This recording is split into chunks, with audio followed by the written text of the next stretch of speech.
On poursuit dans notre série sur Je me manifesterai et on arrive au numéro 4.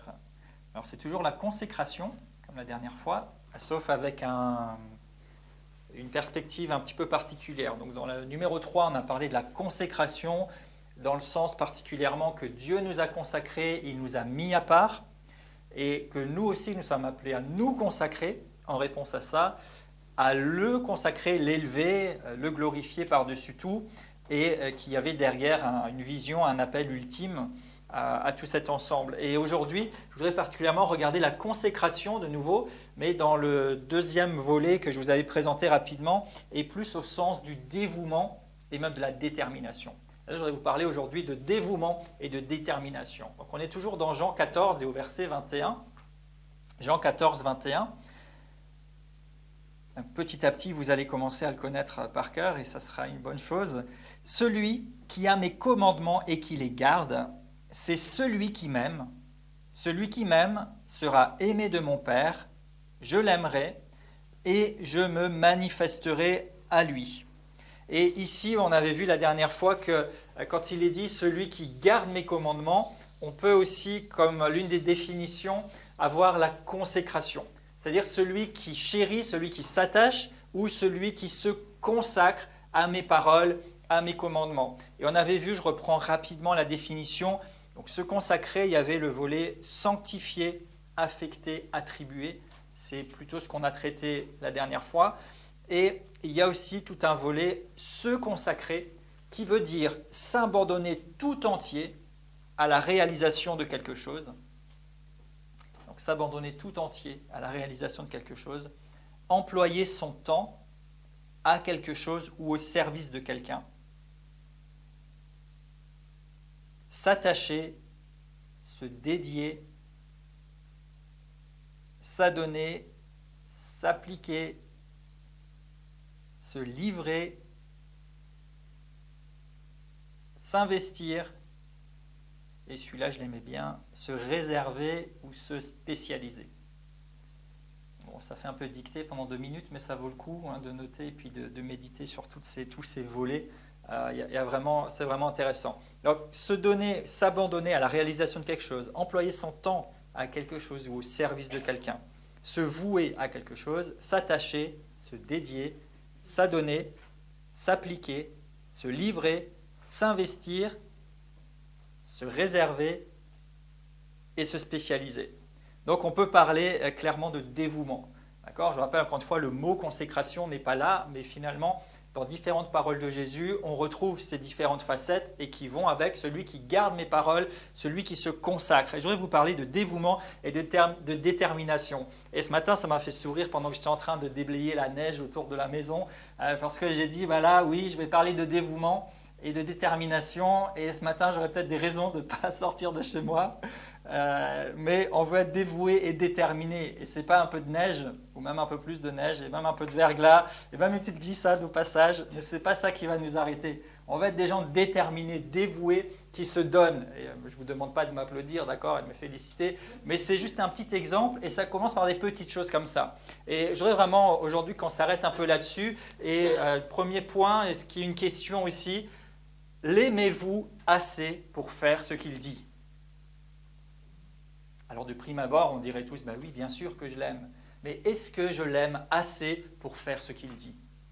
Est-ce que tu l'aimes assez pour faire ce qu'il dit ? Il dit, celui qui a mes commandements, mes instructions et qui les garde, qui s'y consacre, c'est celui qui m'aime.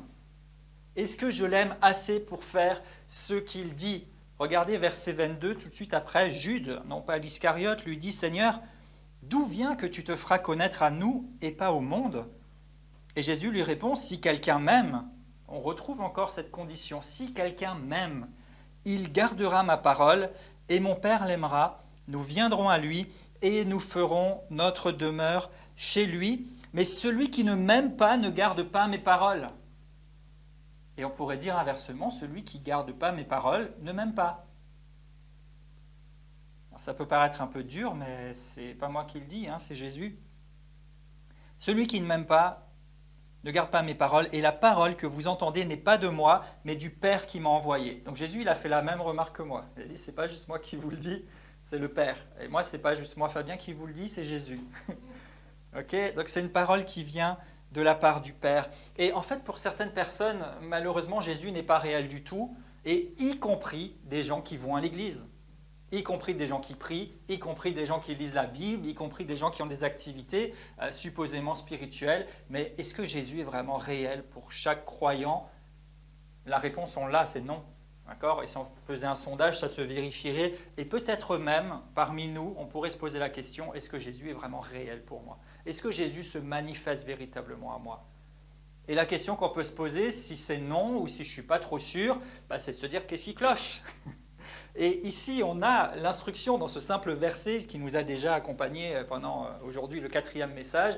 Est-ce que je me consacre? Est-ce que je me dévoue? Est-ce que je suis déterminé à faire ce qu'il dit? Et ce premier point, est-ce que je l'aime assez pour faire ce qu'il dit? Et bien sûr, on aime Jésus, mais si on l'aime, on va faire ce qu'il dit. On va chérir sa parole et on va la pratiquer. Et Jésus veut se manifester à tout le monde, il n'y a pas de souci. Mais ce qui différencie celui qui expérimente la réalité de Christ vivant dans sa vie et celui qui ne le vit pas, c'est qu'il garde ou pas ses paroles. C'est qu'il se consacre ou pas. Et je veux être dévoué, je veux être déterminé à vivre la manifestation de Jésus-Christ. Mais pour ça, est-ce que je l'aime assez pour faire ce qu'il dit? Est-ce que je l'aime assez, en d'autres termes, pour mettre ce qu'il dit au-dessus de tout le reste? Est-ce que je l'aime assez pour faire de ce qui nourrit ma foi et ma marche avec Christ la priorité des priorités au-dessus de toute autre activité ou occupation? Est-ce que je l'aime assez pour choisir de passer du temps dans sa parole plutôt que de m'asseoir devant un film? Est-ce que je l'aime assez pour prier plutôt que de seulement écouter des chansons, mais comme un divertissement? Est-ce que je l'aime assez pour l'adorer en esprit et en vérité plutôt que seulement d'écouter le chant et de l'exécuter le plus parfaitement possible? Est-ce que je l'aime assez pour écouter le témoignage du Saint-Esprit dans mon esprit? Est-ce que je l'aime assez pour prendre pour moi ce que j'entends de la part de Dieu plutôt que de me dire ça ferait du bien à mon voisin de l'entendre? Est-ce que je l'aime assez pour pratiquer ce qu'il me dit? Il veut se révéler à celui qui le cherche. Est-ce que vous voulez que Jésus soit plus réel pour vous qu'il ne l'a été jusqu'à présent? Oui, moi je le veux. Et vous savez, Jésus pourrait être tellement réel, tellement concret pour nous que cet endroit soit rempli de sa présence glorieuse, au point que vous avez la chair de poule, les poils qui se redressent, au point que vous rentrez, vous dites « Jésus est là ». Et encore une fois, je ne suis pas là pour faire seulement du sensationnel, mais je suis là pour vivre ce pourquoi Jésus m'a appelé, m'a mis à part. La dernière fois, on a parlé de la mise à part. Il ne nous a pas mis à part juste pour dire « Ok, attendez dans l'espérance de quelque chose de mieux » ou « Soyez un petit peu mieux moralement que les autres ». Il nous a mis à part pour que nous puissions expérimenter sa manifestation de façon sensible, palpable, concrète, réelle. Est-ce que Jésus est réel pour nous? Il pourrait être réel à tel point que ce soit nous dans nos réunions, que ce soit même dans votre voiture, que sa présence remplisse votre voiture, que ce soit à la maison, que ce soit au magasin, que ce soit n'importe à quel endroit. Il veut être réel pour celui qui fait ce qu'il dit. Et à travers tous ces messages que nous partageons et nos temps de méditation aussi et de prière, qu'ils soient personnels ou collectifs, je voudrais qu'on puisse continuer à développer notre foi pour vivre la manifestation de Jésus-Christ. Et la vivre, oui, pour nous-mêmes, mais la vivre surtout pour pouvoir ouvrir une voie à ce que nos contemporains puissent eux aussi connaître un Christ vivant, glorifié, puissant. Les paroles de Jésus, quand il dit « Celui qui a mes paroles et qui les garde, c'est celui qui m'aime et je me manifesterai à lui », ça veut dire que ce n'est pas juste des petits conseils ou des options. Vous savez, parfois on lit la Bible et on dit « Ouais, c'est pas mal ». Et puis il y a des gens, ils viennent dans les réunions et puis ils disent « Ah, le pasteur, il a bien prêché, c'était pas mal, c'était bien ». Et puis ils s'en vont et puis ils reviennent et puis « Ah ouais, c'était pas mal ». Et puis comme ça, de temps en temps, et puis le jour où ça leur plaît moins, ils disent « Ah, c'était pas trop bien, donc je vais écouter quelqu'un d'autre ». Mais ça s'arrête juste à dire « c'est pas mal ». Mais garder les paroles de Jésus et s'y consacrer, c'est pas seulement dire « c'est pas mal ». C'est pas seulement dire « ça me console, ça me fait du bien », c'est véritablement les appliquer et se mettre en action conformément à ce qu'il nous dit. Et vivre selon ces choses. Est-ce que j'aime assez le Seigneur pour faire ce qu'il me dit ? Est-ce que je l'aime assez pour placer sa parole à la première place? Est-ce que je l'aime assez pour accorder du crédit à ce qu'il dit au-dessus de tout le reste? Tant de gens se posent la question, mais pourquoi est-ce que Dieu ne m'a pas encore touché? Mais pourquoi est-ce que j'ai tel problème et telle situation? Mais pourquoi? Et alors on accuse Dieu en disant, mais pourquoi Dieu fait rien? Et c'est vrai que quelquefois les choses ne sont pas instantanées. Mais est-ce qu'on veut vraiment dire, Seigneur, pourquoi tu fais rien? Ou est-ce qu'on ne devrait pas, selon les paroles de Jésus, se dire, est-ce que je fais ce qu'il m'a dit de faire pour qu'il puisse se manifester? Et est-ce qu'on ne pourrait pas choisir plutôt de croire et de continuer de déclarer sa parole quand bien même la réalité pour l'instant n'y correspond pas? Vous savez, notre part, ce n'est pas de prouver quoi que ce soit.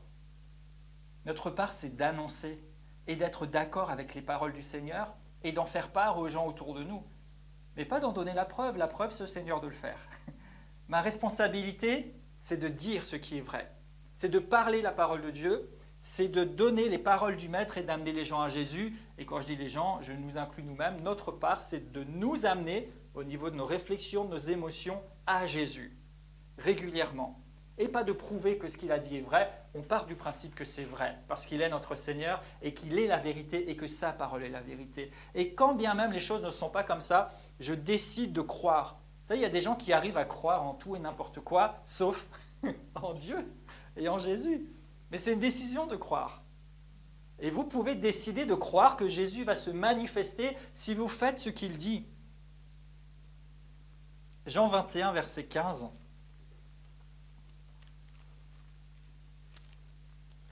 Un épisode qui peut être familier à plusieurs et qui illustre vraiment bien cette question devant laquelle on se trouve ensemble. Jean 21, 15. Après qu'ils eurent mangé, donc c'est Jésus qui vient vers ses disciples, ils mangent. Et Jésus dit à Simon-Pierre, « Simon, fils de Jonas, m'aimes-tu plus que même ceci ?» Ça, c'est une question. Il lui répondit, « Oui, Seigneur, tu sais que je t'aime. » Et Jésus lui dit, « Paie mes agneaux. » Il lui dit une deuxième fois, « Simon, fils de Jonas, m'aimes-tu » Pierre lui répondit, « Oui, Seigneur, tu sais que je t'aime. » Et Jésus lui dit, « Paie mes brebis. » Et vous voyez ici, Pierre est devant cette question, « Est-ce que tu m'aimes ?» Et c'est comme si Jésus lui disait, « Est-ce que tu m'aimes assez pour faire ce que je vais te dire ?» Parce que tout de suite après, quand Simon dit, « Oui, tu sais que je t'aime », Jésus lui dit quelque chose, lui dit, « Paie mes brebis. » Et la question revient une deuxième fois, comme pour dire, mais est-ce que tu es sûr que tu m'aimes assez pour faire ce que je suis en train de te demander de faire? Et ça ne s'arrête pas juste là. Verset 17, il lui dit pour la troisième fois, « Simon, fils de Jonas, m'aimes-tu » Et Pierre fut attristé de ce qu'il lui avait dit pour la troisième fois, « M'aimes-tu » Et lui répondit, « Seigneur, tu sais toutes choses, tu sais que je t'aime. » Et Jésus lui dit, « Paie mes brebis. » Et ici, je ne sais pas, nous on lit ça un peu comme ça, mais si vous vous mettiez dans la peau de Pierre, vous avez le Seigneur qui vous dit, « Est-ce que tu m'aimes » Il vous répondit, « Oui, Seigneur, tu sais que je t'aime. » Et peut-être que Jésus aurait pu dire, « Bon, bah super, c'est bien, tu m'aimes, allez, tape là, on continue, c'est top. » Il dit, « Paie mes brebis. » Et puis tout de suite après, il vous redemande encore une fois, « Mais est-ce que tu m'aimes » Simon, il reste confiant, il dit, « Oui, Seigneur, tu sais que je t'aime. » Mais la troisième fois, ça commence à être quand même un peu fort pour lui. Jésus lui dit encore une fois, « Mais est-ce que tu m'aimes » La première fois, ça va, on peut se dire, c'est juste pour vérifier. Deuxième fois, bon, pourquoi pas. Mais 3 fois, il pourrait se passer plein de choses dans nos têtes, se dire, mais est-ce qu'il ne me croit pas? Est-ce qu'il n'est pas sûr que je l'aime? Ou bien est-ce que j'ai un problème? Parce que c'est quand même le Seigneur, il connaît tout. Et Pierre est attristé, et ça se comprend.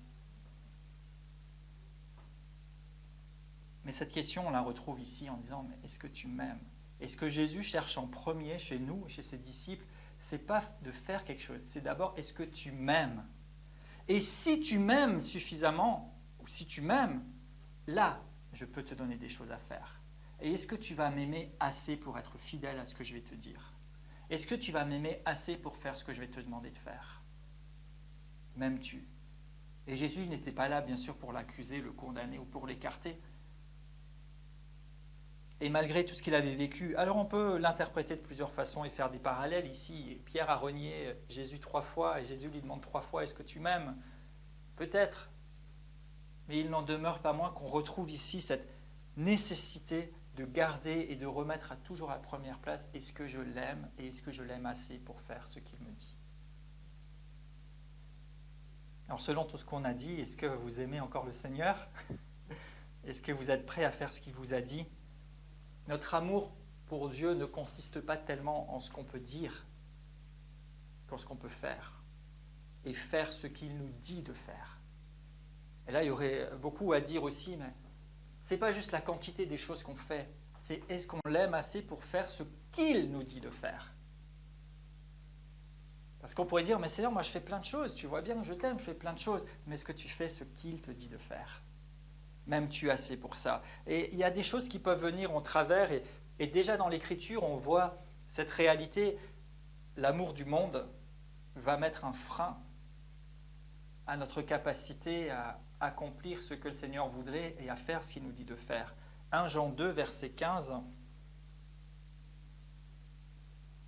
il est dit « N'aimez pas le monde, ni les choses qui sont dans le monde, car si quelqu'un aime le monde, l'amour du Père n'est pas en lui. » Et on a un exemple, pas obligé de chercher, je vous cite en passant, d'un certain Démas, dans 2 Timothée 4, verset 10, où Paul va dire, Démas, il était avec moi, mais il nous a quittés par amour pour le monde. Et ici aussi, on peut lire ça un peu légèrement, mais réaliser quand même, je ne sais pas, moi quand je lis la Bible, je vois les actes des apôtres, et puis je vois même ce qui se passait à travers quelqu'un comme Paul. Je me dis, purée, mais si j'avais été avec lui, et je ne sais pas quoi, c'était tellement, il se passait des choses tous les jours, il y avait une puissance, il y avait du résultat, oui, il y avait de la persécution, mais il se passait des choses, il vivait des choses avec Dieu. Mais malgré ça, dans le lot, enfin, je vous en parle d'un ici, Démas, c'était certainement et malheureusement pas le seul, il a quand même préféré les choses du monde et du coup il a laissé ce pourquoi il avait été appelé ou mis à part. Et quelquefois ça peut paraître très insidieux, quelquefois c'est subtil, la frontière entre est-ce que j'aime assez le Seigneur pour m'attacher à ce qu'il m'a dit, et souvent, je ne veux pas être accusateur ou mettre un poids, mais je veux qu'on prenne conscience de certaines choses qui sont nécessaires à ce après quoi on aspire et ce qu'on veut vivre. Parce que quelquefois on dit, ah mais Seigneur, tu vois, j'avais pas le temps aujourd'hui. J'avais pas le temps de prier, j'avais pas le temps de t'écouter. Ouais, mais tu avais le temps de regarder Les Feux de l'amour ou Desperate Housewives ou je sais pas quoi, Prison Break. Parce que ça, il fallait pas louper l'épisode, sinon tu comprends plus ce qui se passe la semaine d'après. J'ai rien contre toutes ces choses-là. Mais franchement, soyons conséquents, soyons sérieux. La dernière fois, vous vous rappelez, on a parlé aussi qu'avec la consécration et le fait de sanctifier Dieu, il y avait cette notion du poids, c'est-à-dire d'accorder du poids aux choses de Dieu. Est-ce que je l'aime assez pour accorder plus de poids à ce qui le concerne qu'à tout le reste? Et bien sûr, je ne suis pas là pour mettre sur vous un fardeau de religion. Et vous savez, il y a une petite idée qui m'est venue à l'esprit. C'était pas de légalisme, mais pas de m'en-foutisme. Si vous comprenez l'expression. C'est-à-dire, on ne veut pas être légaliste, se mettre des fardeaux et recommencer à s'enfermer dans des choses, mais on ne veut pas non plus être tellement léger qu'en fait, les choses de Dieu, c'est pas grave. Oui, il y a la grâce, et heureusement qu'il y a la grâce, sinon on ne serait pas là. Mais la grâce ne sert pas à excuser nos négligences. Est-ce qu'on est dévoué? Est-ce qu'on l'aime assez pour faire ce qu'il dit? Donc oui, un des obstacles, ça peut être l'amour des choses du monde. Un autre obstacle, ça peut être de vouloir plaire aux gens. Parce que quand vous faites véritablement ce que le Seigneur vous dit, quand vous vous attachez véritablement, vous vous consacrez pour lui, il y a des gens qui ne vont pas forcément le comprendre et qui ne vont pas forcément l'apprécier. Jean 12, donc juste un petit peu avant notre passage de référence, au verset 42, il est dit « Même parmi les chefs, plusieurs crurent en lui, mais à cause des pharisiens, ils n'en faisaient pas l'aveu, dans la crainte d'être exclus de la synagogue, car ils aimèrent la gloire des hommes plus que la gloire de Dieu. » Qu'est-ce qu'on aime plus? Qu'est-ce qu'on veut voir?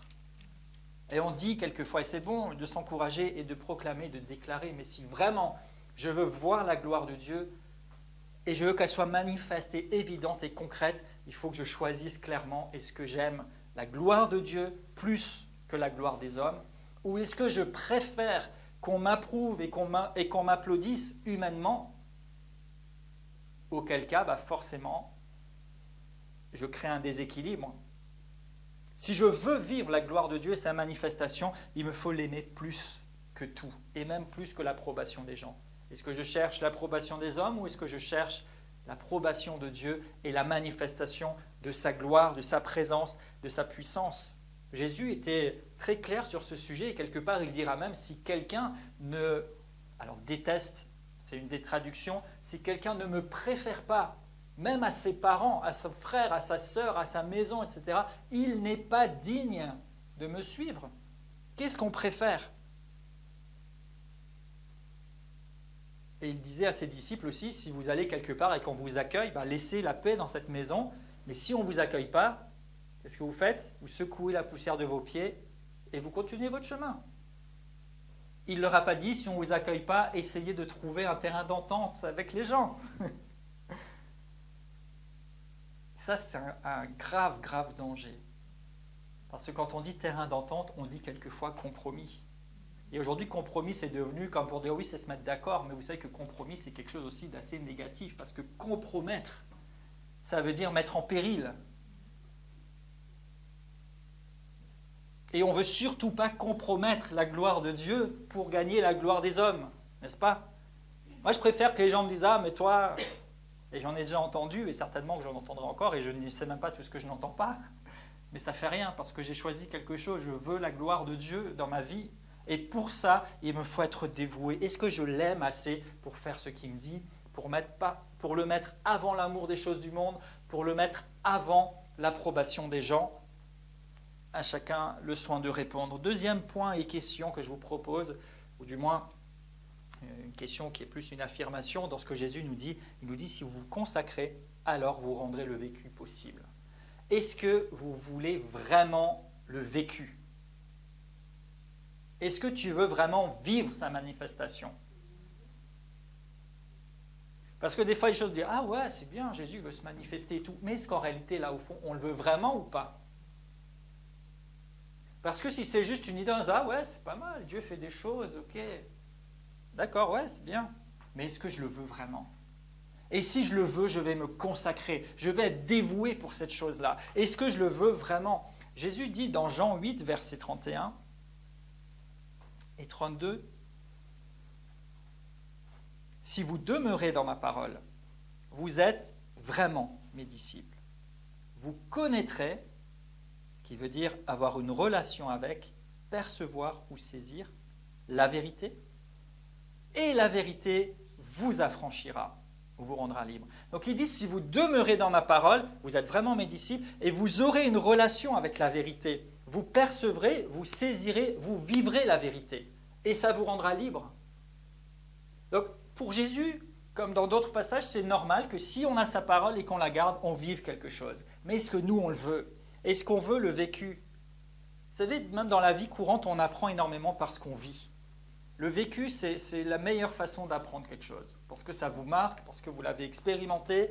Et il y a beaucoup de révélations du Seigneur que vous n'obtiendrez jamais juste en prenant la Bible avec une concordance, avec un commentaire, et même en écoutant plein de choses. Il y a des choses qui seront inscrites en vous seulement à travers un vécu. Il dit que ce qui permet à la vérité de vous rendre libre, c'est le fait que vous ayez un vécu avec la vérité. Et la vérité, c'est sa parole, mais en fait, il est lui-même la vérité. Et est-ce qu'on veut vraiment un vécu avec Jésus, qui nous libère, qui nous affranchisse totalement? Et quand vous avez vécu quelque chose, vous le savez. Et on peut vous dire, non, c'est pas ça, tu sais ce que tu as vécu. Je dis, mais j'étais dedans, je l'ai vécu, je sais quand même. Je sais ce que j'ai vécu, je sais ce que j'ai ressenti.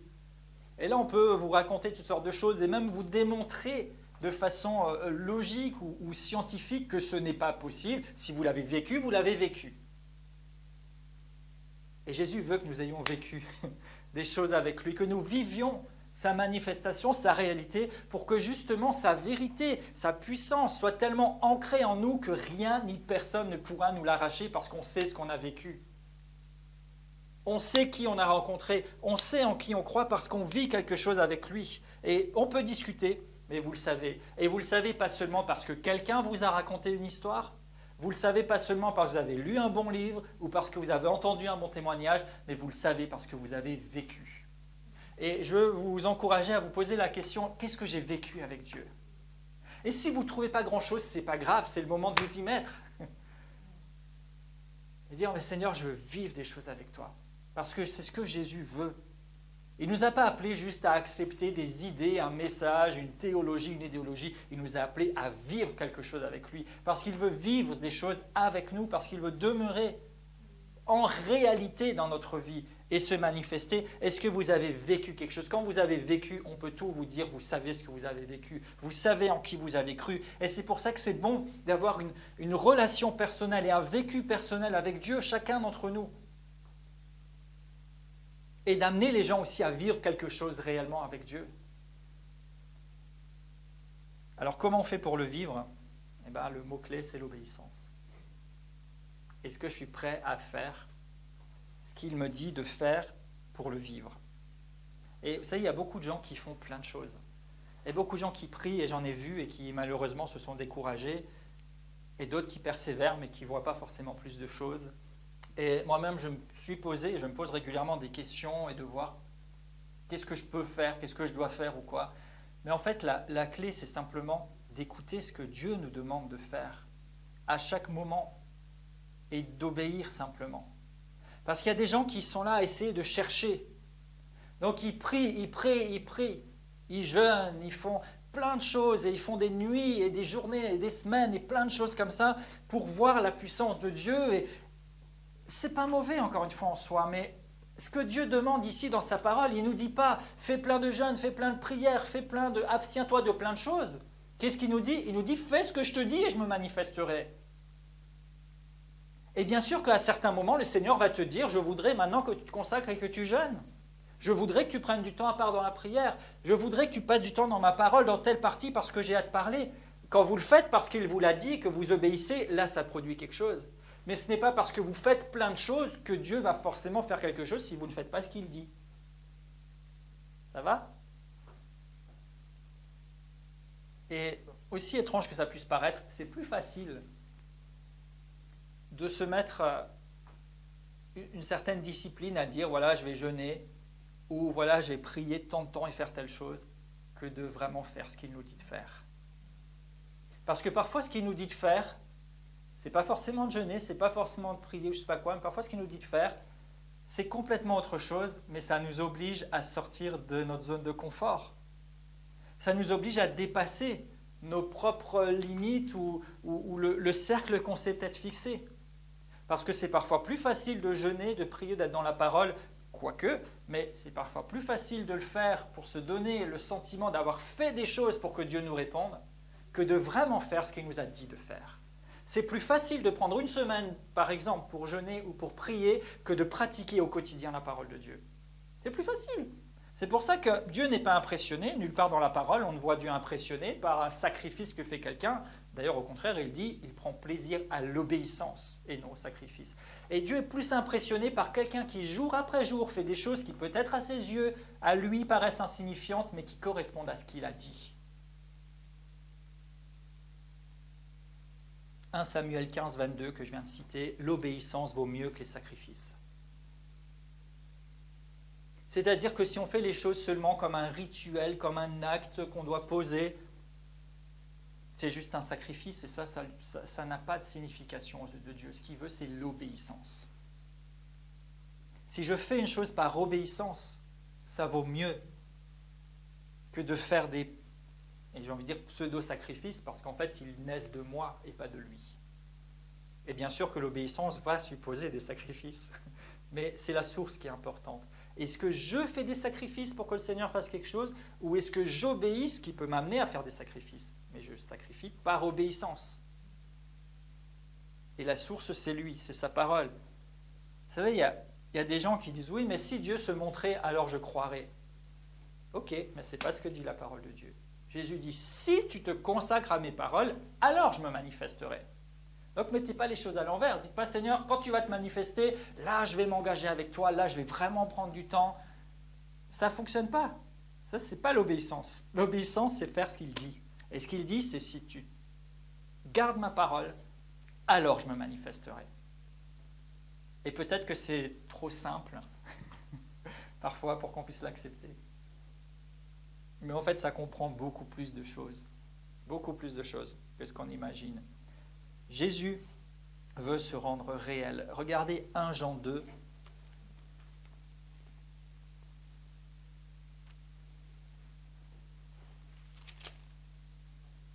1 Jean 2, verset 3. Si nous gardons ses commandements, par là nous savons que nous l'avons connu. Et ça rejoint cette idée du vécu. Du moment que vous avez un vécu avec le Seigneur, normalement vous gardez ses commandements. Parce que ce qu'il vous dit prend de l'importance pour vous. Si nous gardons ses commandements, nous savons que nous l'avons connu. Si vous ne gardez pas ses commandements, c'est que vous ne l'avez pas connu. C'est-à-dire que c'est juste une idée vague pour vous, mais vous n'avez pas véritablement rencontré le Seigneur Jésus-Christ. Vous n'êtes pas véritablement engagé à sa suite. Celui qui dit « je l'ai connu » mais qui ne garde pas ses commandements est un menteur, car la vérité n'est pas en lui. Mais celui qui garde sa parole, l'amour de Dieu est véritablement parfait en lui, et par là, nous savons que nous sommes en lui. Celui qui dit qu'il demeure en lui doit marcher aussi comme il a marché lui-même. Donc ici, on voit si on l'a connu, on l'aime et on pratique sa parole. Sinon, on est menteur. Si on ne fait pas ce qu'il nous dit, on ne l'aime pas. Si on ne fait pas ce qu'il nous dit, c'est qu'on ne l'a pas véritablement rencontré. Si on ne fait pas ce qu'il nous dit, c'est qu'il n'est pas véritablement le Seigneur de notre vie. Mais si vous l'avez connu, vous l'aimez et vous obéissez. Donc la question n'est pas « Ah, je sens telle chose, donc je vais le faire, et puis ça, je ne le sens pas, donc je ne vais pas le faire. » Quoi que ce soit et quoi que je sente, s'il l'a dit, je le fais. Et sa manifestation, elle est à ce prix-là. Vous savez, on n'a pas un évangile en solde, ou au rabais, où on dit « Ouais, allez, ça fait rien, c'est pour tout le monde. » Oui, c'est pour tout le monde, mais il y a des choses qui seront véritablement manifestes dans la vie de quelqu'un que s'il obéit et s'il applique ce que le Seigneur a enseigné.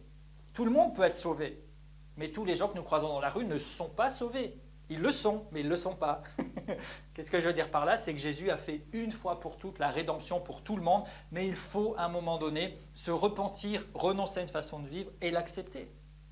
Et de la même façon, dans notre vie spirituelle, notre vie chrétienne, ou appelez ça comme vous voulez, dans notre cheminement, il y a des moments où Jésus a tout accompli pour tout le monde et il voudrait se manifester à tout le monde et il voudrait que sa gloire soit évidente dans la vie de chacun, mais il y a des choses qu'il nous a demandées pour que ça puisse venir se faire dans notre vie. En fait, c'est à nous de lui donner l'occasion et la permission, en faisant ce qu'il dit, de réaliser ce qu'il a promis. Et il y a des choses qui sont claires dans la parole. Vous n'avez pas besoin d'une révélation ou d'une vision ou de je ne sais quel miracle pour savoir que Dieu veut que vous passiez du temps dans sa parole ou que vous priez, ou pour savoir que c'est juste de pratiquer sa parole, ou que c'est juste d'aimer votre prochain. Vous n'avez pas besoin d'une révélation pour ça, c'est écrit. Et même quand je ne le sens pas, je dois aimer mon prochain. Et même quand je ne le sens pas, je dois arborer le fruit de l'esprit et les sentiments qui étaient en Jésus-Christ, parce que c'est écrit. Ce n'est pas aujourd'hui je ne le sens pas, donc je vais être un ours mal léché, ça ne fait rien parce que je ne le sens pas. Et comme ça dans plein de domaines. Et peut-être qu'on regardera certaines choses que Jésus nous a dites prochainement, qui pourraient être bien de reprendre quelques petits rappels, parce qu'il y a des choses pour lesquelles vous n'avez pas besoin de sentir ou de ne pas sentir, vous avez juste à obéir parce que c'est marqué là dans sa parole.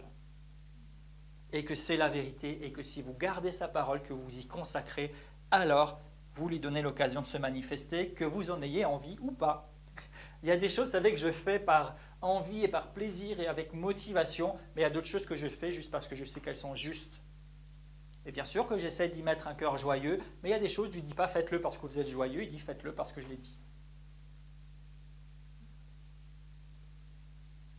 Et même quand ça ne correspond pas à ce que j'ai toujours pensé ou la façon dont j'ai toujours fait, s'il le dit, j'obéis. Parce que je l'aime, et si je l'aime suffisamment pour faire ce qu'il me dit, je sais que je vais vivre des choses avec lui, et je vais vivre des choses avec lui, ce qui va renforcer encore ma confiance et mon assurance, et ce qui va me permettre de vivre véritablement ce qu'il veut pour moi. Et à travers ça, devenir la personne que je dois devenir, et à travers ça, briller dans ce monde. Vous savez, même lors du premier miracle, très célèbre, les noces de Cana, il y a une simple parole qui est donnée où Marie va dire aux gens, faites tout ce qu'il vous dira. Et à ce moment-là, les gens n'ont pas commencé à faire des débats et raisonner, ils ont fait ce qu'il a dit. Et qu'est-ce qui s'est passé? L'eau s'est changée en vin. Alors que scientifiquement ou techniquement, il n'y avait aucune raison que cette eau se change en vin. Et il y a plein d'autres occasions dans les Écritures, même dès l'Ancien Testament d'ailleurs, Dieu disait une chose, fais ça. Et la personne le faisait et sa puissance se manifestait. Ça ne correspondait certainement pas à ce qu'ils imaginaient, à la façon dont ils pensaient que Dieu allait répondre. Même la venue de Jésus ne correspondait pas à ce qu'attendaient les Juifs, qui avaient pourtant la parole. Et pourtant, il est le Sauveur. Et il était la parole de Dieu faite chair pendant qu'il était sur cette terre. Et vous savez, des fois, il faut juste obéir sans discuter et raisonner. Et à dire quoi? Tu nous dis de juste obéir, l'obéissance aveugle? Eh bien oui, parce que c'est ce que Jésus a dit.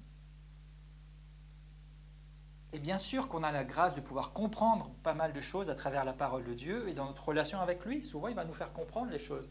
Mais ce qu'il nous demande, c'est si tu m'aimes, tu fais ce que je te dis. Et tu obéis, tout simplement. Et quand tu obéis, moi j'ai dit que je me manifesterai. Alors tu ne poses pas la question, ah ouais, mais si je fais ça, qu'est-ce que... Tu le fais. Le reste, ce n'est pas ton job, c'est son job. On a chacun notre part, on a chacun notre business. Notre business à nous, c'est de garder sa parole et d'obéir. Son business, c'est de se manifester. Donc s'il dit, vous imposez les mains aux malades et les malades sont guéris, je peux dire, ah oui, mais si ceci, oui, mais si cela, mais est-ce que machin, nana, tu le fais. Et c'est son job de se manifester et de guérir. Par exemple, il peut y avoir tant d'autres exemples. Vous savez, les gens n'ont pas besoin d'une religion en plus et d'un discours en plus. Ils ont besoin de quelque chose de véritable, de valable et de concret. Et nous l'avons. Mais nous avons le déclencheur. Et ce déclencheur, c'est de faire ce qu'il dit. Et si nous faisons ce qu'il dit, il veut se manifester. Et vous savez, si Jésus est réel pour vous, vous pouvez communiquer quelque chose de réel aux gens. Mais on ne peut pas donner ce qu'on n'a pas. Si soi-même on ne vit rien, forcément on n'a rien à donner. Mais si on vit quelque chose, on a quelque chose à donner. Et plus que tous les discours qu'on pourrait essayer d'employer pour convaincre quelqu'un qu'on a raison et que ce qu'on dit est vrai, quand nous le vivons, il y a quelque chose qui se communique, il y a quelque chose qui peut être témoigné et on peut amener les gens au contact de la réalité de ce que nous croyons plutôt que de leur en faire une démonstration.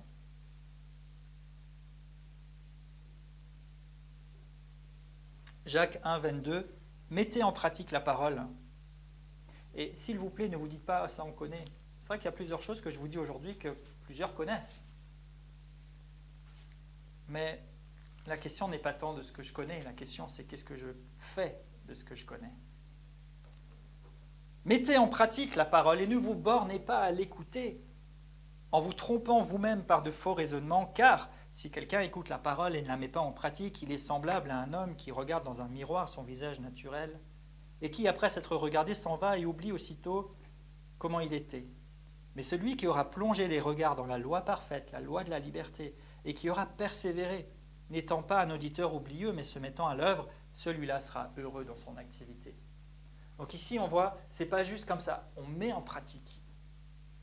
On persévère, on se met à l'œuvre quand le Seigneur nous dit quelque chose. Et certains écoutent juste pour se divertir.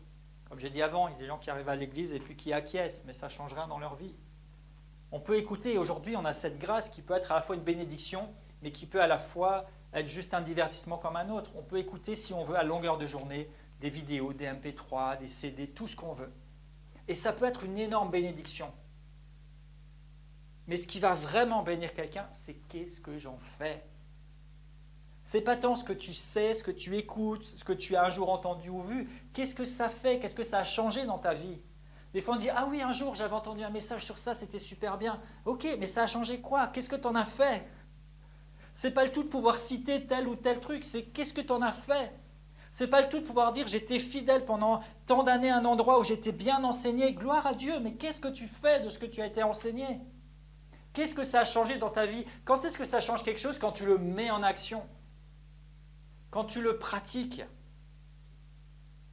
L'obéissance dans les choses simples, même dans les choses peut-être naturelles, va libérer la puissance du surnaturel. C'est l'obéissance dans le naturel qui libère la puissance du surnaturel, qui donne à Dieu l'occasion de se manifester. Donc le dévouement, est-ce que je m'attache? Est-ce que j'accorde de l'attention? Est-ce que j'aime assez le Seigneur pour faire ce qu'il me dit? Est-ce que je veux vraiment vivre quelque chose et alors me mettre sur une voie où je m'y consacre, je m'y engage, je m'y investis ou pas? Et ça m'amène à la deuxième phase un petit peu. J'ai parlé de dévouement, je voudrais maintenant parler de détermination. Parce que le dévouement, c'est une chose. Je me dévoue, je me consacre, je m'investis dans quelque chose, mais est-ce que maintenant je suis déterminé? C'est-à-dire, est-ce que je veux vraiment voir quelque chose? Est-ce que je veux véritablement que ça se manifeste?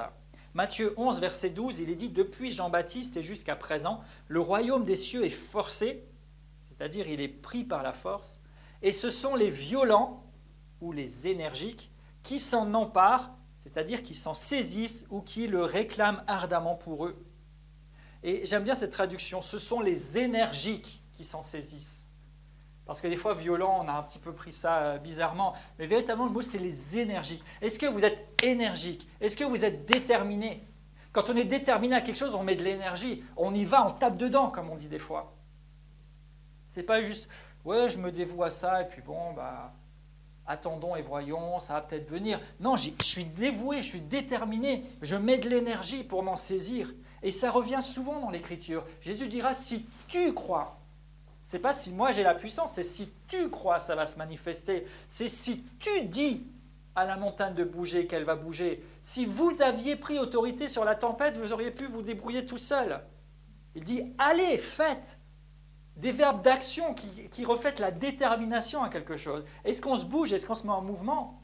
Il nous dit, Jean 14, 21, celui qui a mes paroles et qui les garde, qui s'y consacre, qui se spécialise, qui se réserve à ces choses, qui s'y applique, qui s'y engage. Et vous avez cette image, on va pas y aller, mais dans Matthieu 25, avec les 10 vierges, vous savez, ces 10 vierges qui allaient à la rencontre de l'époux pour les noces, et ça prend du temps, donc elles s'endorment. Et quand elles se réveillent, toutes se réveillent, mais il y en a 5 qui se rendent compte qu'elles n'ont pas fait de provision, elles n'ont pas assez d'huile pour leur lampe. Et du coup, l'époux arrive et celles qui étaient prêtes vont rentrer avec lui dans la noce, mais les 5 autres, elles sont allées vite fait chercher de l'huile. Et quand elles sont revenues, la porte était fermée, c'était trop tard. Et il nous dit « Veillez, parce que vous ne savez ni le jour ni l'heure ». Mais c'est une bonne image aussi de la détermination. Quand je suis déterminé, je fais en sorte de faire des provisions. Je prévois tout ce qu'il faut. Je fais en sorte d'être prêt pour que quand il y a le signal, je puisse y aller. Pour que quand il dit, je puisse obéir. Et les provisions, provision de sa parole, provision de la relation avec l'Esprit Saint, provision dans l'onction, provision peut-être physique ou matérielle selon ce qu'il me met à cœur de faire, de telle sorte que je puisse accomplir ce qu'il me demande d'accomplir au moment où le signal vient. Ce n'est pas quand il y a le signal qu'il faut commencer à se dire « Ouh là là, on va vite préparer des choses », parce que là, tu t'as loupé le coche.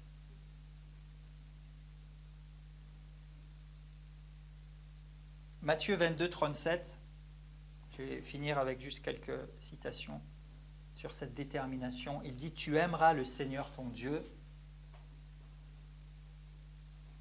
Il dit quoi? De tout ton cœur, de toute ton âme et de toute ta pensée. Donc il y a ici véritablement dévouement et détermination. C'est tout. C'est pas tu aimeras le Seigneur un petit peu dans ton cœur, un petit peu dans ta pensée, pense-y de temps en temps. Prends 5 minutes ou 10 minutes par jour. Alors c'est déjà énorme, mais non, c'est tu dois l'aimer de tout ton être. S'investir tout entier. Romains 12, verset 11, « Ayez du zèle et non de la paresse. » Apocalypse 3, 15, « Puisses-tu être froid ou bouillant ?» Et dans ce passage, il y a cette réalité qui est là en disant si tu es tiède, je te vomirai de ma bouche. C'est-à-dire qu'on ne cherche pas de la tiédeur. Il vaut mieux carrément être froid. Et rappelez-vous, j'ai partagé ça il y a quelque temps, de quelque chose qui était venu frapper mon esprit, où le Seigneur disait l'équilibre. C'était quoi? Vous vous rappelez? C'est d'être à fond. Bien sûr, je n'ai pas le verset, mais je crois que ça va bien avec ce que nous enseigne la parole de Dieu. Le vrai équilibre selon Dieu, ce n'est pas faire un peu de chaque chose, c'est d'être à fond pour pouvoir véritablement lui obéir et voir sa puissance dans notre vie. Et je ne veux pas maintenant que quelqu'un se sente accusé ou quoi. La bonne nouvelle, c'est qu'à partir d'aujourd'hui, on peut oublier ce qui est en arrière et se porter, s'engager vers ce qui est en avant pour courir vers le but que le Seigneur nous a fixé. C'est le bon moment, c'est la bonne occasion. Donc si on se pose la question, est-ce que vraiment j'aime assez le Seigneur pour lui obéir? Et peut-être qu'à un premier niveau, on dirait oui, mais ça peut valoir le coup de prendre le temps d'y réfléchir et de dire, mais Seigneur, ouais. Est-ce que je suis dévoué? Est-ce que les priorités sont au bon endroit? Où est vraiment la première place? Et il y a quelque chose de merveilleux, c'est que Jésus, dans Jean 14, 21, notre passage, il nous promet que si nous sommes déterminés, dévoués, consacrés, il se manifeste à nous. Ça vaut largement le coup, non? Et juste pour votre méditation, un petit bonus, Genèse 11, verset 6, quand ils ont construit la tour de Babel, Dieu dira maintenant, rien ne les empêcherait de faire tout ce qu'ils ont projeté. Et littéralement, c'est dit, rien ne les empêcherait de faire ce pourquoi ils sont déterminés. C'est-à-dire que Dieu lui-même s'est dit à un moment donné, les gars là, ils sont tellement déterminés que rien ne va les arrêter. Et pourtant, ils avaient un mauvais projet. D'accord ? Ils voulaient monter au ciel grâce à une construction. Alors à combien plus forte raison pour la bonne chose? Rien ne pourrait vous empêcher de faire ce pourquoi vous êtes déterminés. C'est-à-dire que si vous décidez, vous vous déterminez, vous êtes dévoués pour obéir à la parole de Dieu, rien ne pourra vous en empêcher. Personne ne pourra vous arrêter parce que vous savez d'où vous avez puisé les choses, parce que vous avez un vécu avec le Seigneur, parce que vous l'aimez plus que tout et vous dites que les gens pensent ceci ou cela. Ce n'est pas la question, ce qui m'importe, c'est de faire ce qu'il m'a dit de faire. Je ne veux plus rester dans un petit truc où voilà, on est tranquillement là. Je veux vivre la manifestation du Seigneur Jésus-Christ. Pour ma part, je ne veux pas rester où j'en suis. Je bénis Dieu pour tout ce que je vis et ce que j'ai vécu, mais j'en veux tellement plus. Je veux y aller et je veux être déterminé. Je veux du dévouement. Je veux me remettre en question quand j'en ai besoin pour dire voilà, où est-ce que je peux encore faire de la place? Et comme j'ai dit avant, retenez-le, pas de légalisme, mais pas de m'en-foutisme. Je veux vraiment mettre du poids au bon endroit et me donner à ces choses. Et je peux demander, bien sûr, je peux faire plein de choses, je peux avoir plein d'initiatives pour ça, mais ce que lui veut, c'est que je fasse ce qu'il dit, c'est que je lui obéisse. Et alors, il se manifestera. Alors Père, merci pour ta parole. Merci Seigneur de faire de nous des gens qui sont dévoués et qui sont déterminés. Et je crois Seigneur, quand tu nous parles, au moment où nous recevons ta parole, la grâce, la capacité, la provision est disponible et l'onction est disponible pour être saisie par celui qui en veut. Et c'est pourquoi je dis maintenant, précieux Saint-Esprit, que chaque personne qui se saisit de cette parole maintenant reçoit comme un souffle nouveau de ta part, comme un feu qui vient de toi, Seigneur, parce que tu as dit que tu n'éteins pas ceux qui fument encore, mais dans ta grâce, dans ta faveur, tu viens donner, Seigneur, un élan, un souffle, que nous soyons des gens dévoués, des gens déterminés. C'est vrai que c'est à nous de le faire, mais Seigneur, tu ne nous abandonnes pas, tu nous rends capables. Et tu dis que tu nous as laissé le Consolateur, le Saint-Esprit, qui nous enseignera toutes choses et qui nous rappellera tes paroles. Alors, précieux Saint-Esprit, nous te remercions pour ton œuvre dans nos vies. Et Seigneur, je te demande vraiment de communiquer cette grâce, cette onction, ce feu qui vient de toi, Seigneur, pour un peuple dévoué et déterminé à tes plans, à tes objectifs. Seigneur, nous voulons obéir, nous voulons être entiers avec toi. Et merci, Seigneur, pour la grâce et la lumière qui vient sur nous. Père, pardon pour ces fois où peut-être nous avons fait les mauvais choix, ou certainement nous l'avons fait, mais merci parce que tu viens aujourd'hui pour nous libérer et nous amener à vivre complètement différemment encore avec toi, de plus en plus dans la profondeur. Père, merci parce que je vais entendre, je vais voir, je vais vivre ta présence. Seigneur, je saisis ta parole Et peut-être qu'on peut déclarer ensemble, je ne serai pas un auditeur oublieux, mais je saisis la parole de Dieu, je décide de la pratiquer, j'obéis aux paroles de Jésus parce que je l'aime et il se manifeste à moi. Amen. Merci Seigneur. Merci parce que tu vas te manifester alors que nous faisons ce que tu nous as dit et à toi revient toute la gloire.